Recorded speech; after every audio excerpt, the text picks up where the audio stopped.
मंडळी, एखाद्या बागेत आपण गेलो की तिथे एखादी फुलझाडाची वगैरे कमान केलेली असते, जी आपल्याला खूप आकर्षक वाटते. लँडस्केपिंगमध्ये ह्याला गार्डन आर्च असं म्हणतात.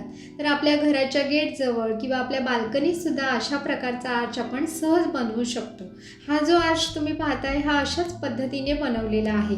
म्हणजे लोखंडी आर्च बनवलेला आहे. त्याच्या दोन्ही बाजूला 2 झाडं लावून आणि त्याच्या फांद्या त्यावरती चढवलेल्या आहेत. विशेष म्हणजे दोन्ही बाजूला हे जे झाड लावलेलं आहे ते आहे हिरव्या चाफ्याचं झाड. तर ही हिरव्या चाफ्याची कमान आहे. जेव्हा फांद्या खूप वाढतात तेव्हा दर 2-3 महिन्यांनी त्याचं प्रूनिंग करावं लागतं. तर हा हिरवा चाफा जेव्हा फुलतो तेव्हा त्याचा सुगंध अगदी दूरवर पसरतो.